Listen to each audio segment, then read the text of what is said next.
Okay, everyone, as you can see, you're going to get a bit of gloating, I'm afraid. What's it on top of my head? Well, it's a crown, because I've crowned myself King of the Tipsters, because I've done really well at Ascot yesterday, a couple of winners, and I'm doing really well in the betting league, so I think I deserve a pat on the back for what I'm doing, and I hope you guys appreciate what we're doing and have a laugh with us. Nice to see you all back again, anyway. Uh, as I say, yesterday, a couple of winners yesterday. Beach Fire, Namibian, following up with Brown Panda from the day before. So we've got like 183% return on investment. So I'm chuffed to death with it. And I hope all you guys that's coughed up the measly 29 quid to join are happy with that, where things have turned out. If you've been following up Betting League, even better. You've made 462%, points profit from 121 bets, which is pretty good going. And for 29 quid, well worth its money. Also, though, there's a lot of guys on there that are free to subscribe to that are doing really well too. And they're worth subscribing to. They're good and they're cheap. Well, they're free, so that's as good as it gets. And so I just want to gloat again. If you've followed us all the way through at Ascot, you've got 183% return on investment, which is as good as you won't get it anywhere else, basically. So if you bet at a pound a point, in layman's terms, you would have 103 quid. If you want a copy of the Royal Ascot spreadsheet or any spreadsheets that we have, if you email the guys at Betting League, they'll send them over to you. I'm sure we'll get them from me. So briefly, to look at yesterday's races, first race, Phillies race, not many handle conditions. Samitar, she did best of all the ones in the race and looked set to take good honours in staying events next year. Nathaniel later on confirmed his £30 rise in the ratings and improved some more. So he's worth following. I'm not sure if he beat anything particularly good, but he couldn't have done it any better, could he? Immortal Knight were given a perfect rating ride to give the French a 1-2 in Coronation. They both handled the conditions best. And as predicted, in the Wolfer turn, the favourite wasn't going to win. And my selection did exactly what we said, handled the going, finished well, romped home for a nice win for us at about 14.5 to 1 on Betfair. And then next selection, Namibian, a maximum bet for us, 10 points. As predicted again, just outstayed them all to enhance Mike Johnson's record in the race. But just is good enough. It won, and that's the main thing. Last race was won pretty well by that Manassas, again confirming that even on soft going you need high draw. Anyway, gloating over, so let's get on to today's racing. 2:30 Chesham Stakes, one of the weakest races at the meeting, 28 grand race, and it's not really very good. And it's a no bet race for me, with lots of unknowns, mainly that a few of them have run over the going or the trip. So lots of improvement could be made by any runner. Fort Bastion ran second in a weak race at Adoc, won by Mesmar, who, as I predicted, flopped this week. Polydamus might just sneak a place. It was green last week and should come on a bomb for that, but it might be a bit quick. But you never know, might sneak a place.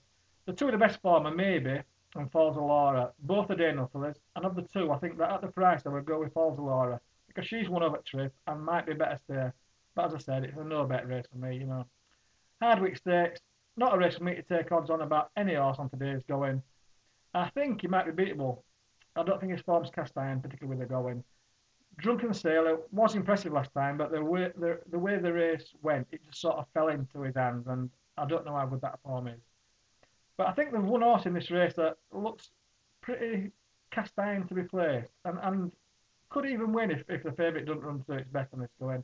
But you need to subscribe to my services. You need to put your hand in your pocket and subscribe. And if you pay now, it's flashy for a month, so 29 quid, it's well worth it. 3:45, Golden Jubilee. It's an open looking contest, as always. Doubts about the going with Dalgar, and doubts about the four-man going for Beta Breath. But Richard Hughes is a positive booking for that horse. Doubts about Delegator. Well, it's not going to run now, I've just heard, so that's out of it. It's interesting that Michael Stout runs Kingsgate Native again so soon. He doesn't normally do that, and whether he's trying to give Ryan Moore some ammunition to try and catch Richard Hughes, I don't know, but it's worth looking at. And the foot cheap is on today for the first time, but he's so hard to win with. The ground might make a difference, but they might just sneak a place, which might help Ryan Moore later on if he has his winners just to outdo Richard Hughes. Um, but the worry with Star Witness is the race might come too quick. He ran so well the other day, but he had a fairly hard race. I don't think Bewitch is good enough for this. Now I've narrowed it down to three runners I think can win. Hooray, Elsham, and Definitely. Definitely, it's pretty consistent this going and was impressive a couple of times. Um, but he might just be wanting a run to Shatner up. You know, it's very hard to split Hooray and Elsham. Both have done better since they've returned to shorter trips.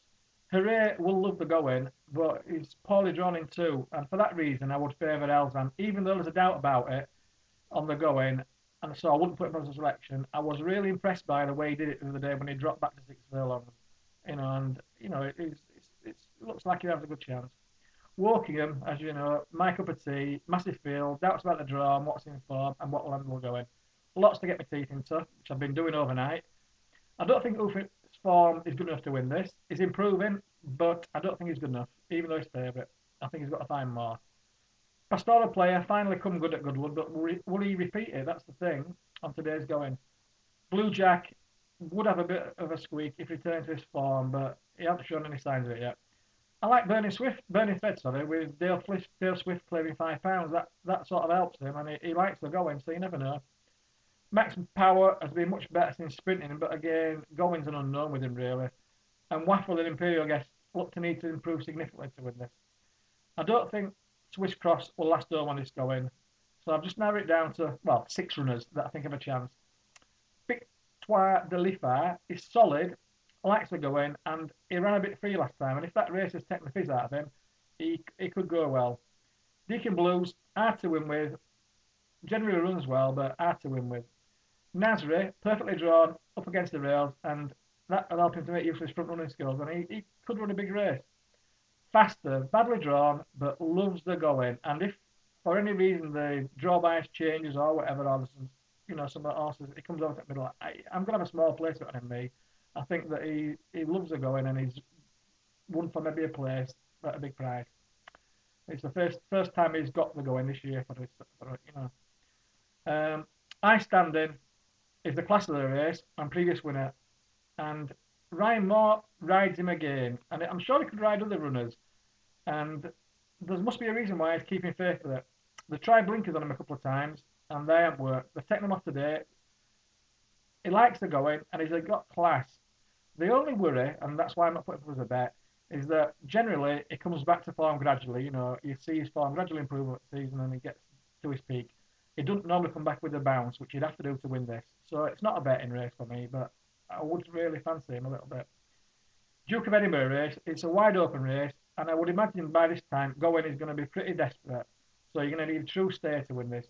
I don't think Sharian is that. I don't think she's as good as needed, and not for me, even though Richard Hill's pick of the three that they've got in the race.